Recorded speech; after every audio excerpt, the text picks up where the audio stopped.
combustível mais caro já move esforços no Brasil e nos Estados Unidos. Você está acompanhando o Curadoria de número 26. Pois é, pessoal, de maneiras diferentes, mas no intervalo de 24 horas entre as duas coisas, Brasil e Estados Unidos começaram a mexer os palitos para tentar aliviar os efeitos desse caos que está acontecendo no Oriente Médio e dos preços de petróleo que foram para as alturas. No Brasil, 2 decretos e uma medida provisória cheios de palavras bonitas e efeitos diversos. E nos Estados Unidos, a liberação de reservas e também uma regra centenária que está para ser alterada, ou pelo menos está sendo aventada de ser alterada. Sobre as medidas aqui no Brasil, foram as seguintes, anunciadas em coletiva do presidente Lula com 4 ministros de Estado. Decreto 12.875 de 2026, que zera PIS e COFINS sobre diesel para importação e comercialização. Decreto 12.876, que institui as chamadas medidas de transparência e fiscalização para o combate à especulação e os preços abusivos de combustível no Brasil. Lembrando, as opiniões vão estar mais para o final do episódio. Vamos continuar falando das medidas.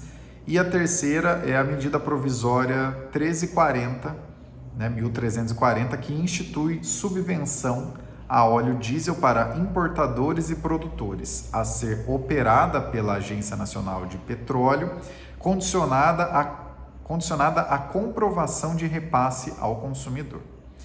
O Haddad, logo em seguida, do anúncio dessas medidas e da assinatura desses 2 decretos e dessa medida provisória, já deixou na mesa que essas medidas não têm nada a ver com a política de preços da Petrobras, que vai seguir de maneira independente a isso. O ministro Silveira, de Minas e Energia, e o Rui Costa, da Casa Civil, também falaram em esforços conjuntos entre a Agência Nacional de Petróleo, a ANP, Secretarias Estaduais de Defesa do Consumidor, dos direitos dos consumidores, melhor dizendo, e até mesmo a Polícia Federal, para combater o que chamou de movimento especulativo de preços, sem explicitar quais seriam essas medidas, mas estão ali no decreto. A compensação desses cortes de PIS e COFINS e da subvenção virá de um imposto de exportações de 12%. E essas medidas, tanto o corte de PIS e COFINS quanto a subvenção, segundo os cálculos anunciados pelos ministros de Estado, seriam de 32 centavos cada uma. O efeito final ali, pelo menos em termos dos preços que saem ali do refino, do preço original, não é necessariamente o preço que você vai ver na bomba, totalizando então, segundo esses cálculos, de novo, anunciados pelos ministros de Estado, totalizando aí 64 centavos de diferença. Tanto as compensações quanto o imposto sobre exportações seriam temporários, mas não foi delimitado quanto tempo essas duas coisas irão durar. Os únicos números que foram falados pelo Haddad foram os seguintes: a renúncia de PIS e COFINS seria na ordem de 20 bilhões de reais e a subvenção ao diesel seria na ordem de 10 bilhões de reais. Essas as medidas aqui no Brasil. Já as medidas nos Estados Unidos, primeiro vale dar um passo atrás para explicar antes o que seria essa alteração que está sendo aventada. Jones Act, ou Lei da Marinha Americana, da Marinha Mercante Americana, é uma lei federal de 1920 que exige que as mercadorias transportadas entre portos dos Estados Unidos sejam carregadas em navios construídos de propriedade, registrados e operados por cidadãos americanos. E o objetivo dessa lei seria a segurança nacional, estabelecer uma política interna de proteção aos marinheiros, permitindo que eles processem seus patrões em caso de abusos, e também o estabelecimento de uma rede de estaleiros e uma frota comercial própria. De novo, uma lei federal de 1920. A medida nos Estados Unidos que começou a ser aventada e foi trazida pela Bloomberg nas últimas horas é que seria colocado um waiver, uma suspensão dessa lei durante 30 dias para para navios que transportem petróleo, seus derivados, né, gasolina, diesel e gás liquefeito de petróleo, e fertilizantes. Se isso acontecer, seria permitido que esses navios de transporte, que são geralmente mais baratos de outros países, consigam trazer esses itens durante esse período para suavizar as oscilações de preços. E outra medida anunciada, essa na quarta-feira, um dia antes desse episódio ser gravado, é a liberação de cerca de 172 milhões de barris de petróleo da reserva estratégica dos Estados Unidos, em um esforço de países que deverá alcançar 400 milhões de barris liberados de outras reservas estratégicas, né? 172 sendo só dos Estados Unidos e o restante até completar 400 milhões sendo dos outros países. Opiniões, né? Porque por mais que sejam só essas duas coisas, realmente não tem como dar uma opinião só. Sobre as medidas do Brasil, elas se dividem em dois grupos. O objetivo, né, do PIS e COFINS cortado, da subvenção de imposto e o imposto de importações, e o subjetivo, das medidas de controle à especulação de preços. Quanto aos objetivos, poderia ser muito pior, mas não deixa de soar como uma medida desesperada, mesmo que seja em curto prazo, mesmo que não tenha sido estabelecido qual é o tamanho desse curto prazo. Quanto ao poderia ser pior, ressalta-se o aspecto temporário dessa medida, de novo, mesmo não tendo sido estabelecido qual é esse tempo. E também o fato de que, diante desse choque de petróleo, dessa vez não meteram os pés pelas mãos e não canetaram impostos estaduais. Para você que não se lembra, em 2022, no último ano do governo Bolsonaro, em uma medida que objetivou baixar o preço dos combustíveis, o Ministério da Fazenda, né, na época tinha outro nome, mas enfim, o do Paulo Guedes lá, teve a seguinte ideia: a gente corta os impostos estaduais.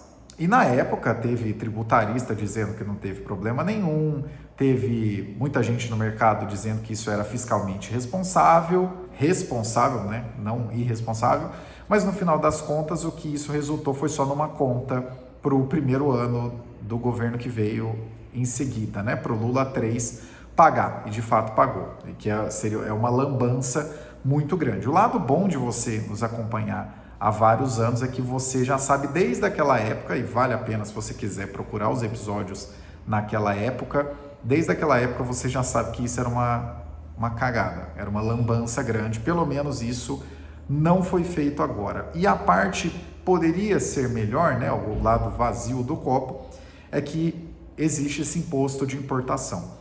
12%, mesmo que seja por um prazo curto, e de novo, que não foi especificado em momento nenhum qual será esse prazo, esse imposto pode prejudicar as empresas do chamado Junior Oil, né, que são as petrolíferas menores, tendo em vista que essas empresas acabam focando mais no mercado externo por ser uma decisão financeiramente mais viável, né, para elas. A Petrobras aguenta uma pancada de 12% sobre o que ela exporta, melhor dizendo, né? Sobre os itens exportados, mas é difícil saber por quanto tempo uma empresa, por exemplo, como a PetroRio aguentaria. Só para citar um exemplo, tem várias empresas nesse campo das chamadas Junior Oil. Já sobre as medidas dos Estados Unidos, existe um misto de objetividade e subjetividade. Liberação de reserva estratégica de petróleo tem um número total, 172 milhões de barris. Mas isso vai acontecer como? Com qual cadência? E terá mais como objetivo segurar a oscilação de preços ou promover o abastecimento? Porque tudo parece a mesma coisa, mas essa pergunta ela é muito especial para o Trump, porque ele chegou a dar nas últimas horas a surreal declaração de que quando o petróleo sobe, a gente ganha bastante dinheiro, o que é muito doido, né? Se você está liberando reservas estratégicas e se você está objetivando reduzir, né, essa dependência de navios americanos para que outros navios de outras nacionalidades transportem, então é difícil, né? Quando sobe, a gente ganha muito dinheiro, mas eu não quero que suba. Enfim, né? É importante a gente pensar aí no que é que o Trump acha, no final das contas, porque é o que ele se preocupa, que de fato acaba movimentando as coisas, não os problemas reais. Isso aí já deu para ficar bastante claro nesse segundo mandato. E sobre a mudança que está sendo aventada do Jones Act, fica aí uma curiosidade. Isso representa algo bastante relevante, ainda que não seja tomado. Por quê? Para você ter uma ideia de quão relevante é isso, vocês vão se lembrar, naquela época, entre 2021 e 2022, que primeiro teve aquele grande momento da pandemia em 2020, que, o mundo vai acabar, como é que vai fazer? Os mercados derreteram 30%, 40% em março, né? Acho que foi 40%, eu acho que eu dei uma exagerada, mas pelo menos 30% dos mercados americanos derreteram em março, né? Petróleo chegou a ficar negativo, foi uma loucura toda.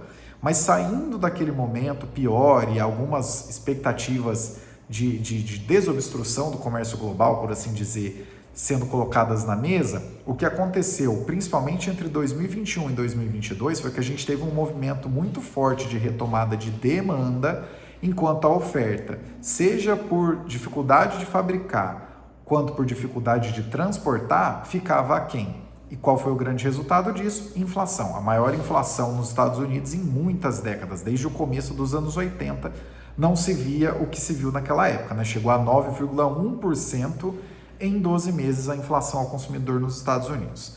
Pois bem, naquela época, mesmo com essa inflação, que foi a maior inflação em décadas nos Estados Unidos, não quiseram mexer em uma lei de 1906, que é a chamada Foreign Dredging Act, perdão se a pronúncia não estiver das mais adequadas. Essa lei de 1906, também uma lei federal, diz que empresas americanas são as únicas que podem realizar os serviços de dragagem e construção de portos nos Estados Unidos. E como existem há algumas décadas, na verdade, empresas mais eficientes, tanto na dragagem quanto na construção, né, dragagem no caso, na ampliação de portos já existentes, por assim dizer. Tanto na dragagem quanto na construção de novos portos, já existem empresas na Ásia mais eficientes há algumas décadas. E essas empresas não puderam construir. Então, quer dizer, no coração da pressão de preços, da retomada da pandemia, retomada aos poucos, quando a demanda estava muito acima do que a oferta era capaz de produzir ou transportar, uma lei de 1906 foi mantida, mas em menos de 15 dias, em um conflito no Irã, uma outra lei, dessa vez de 1920, está sendo aventada de entrar em exceção durante 30 dias. Se vai entrar ou não, até o momento da gravação desse episódio, isso ainda não aconteceu, mas se vai entrar ou não, isso ser aventado com tão pouco tempo do fechamento prático do Estreito de Hormuz é um grande demonstrativo, nem que seja nas entrelinhas, do tamanho da preocupação dos que iniciaram esse conflito, né, que estão ali na Casa Branca.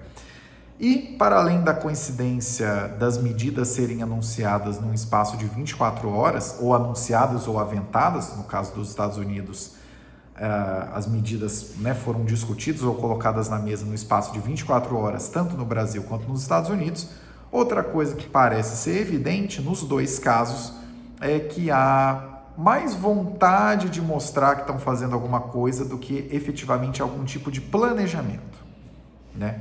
Então, por essa grande coincidência que esse episódio acabou sendo gravado on the spot, talvez não com a melhor qualidade de áudio, também não, se você estiver assistindo no YouTube, também não com a melhor qualidade de imagem, né? O fundo aqui tá super neutro, mas enfim, é porque essas informações precisavam chegar a vocês nesse prazo, para que vocês tenham em mente o tamanho da preocupação e o tamanho dos esforços que já estão sendo movidos, tanto no Brasil quanto nos Estados Unidos.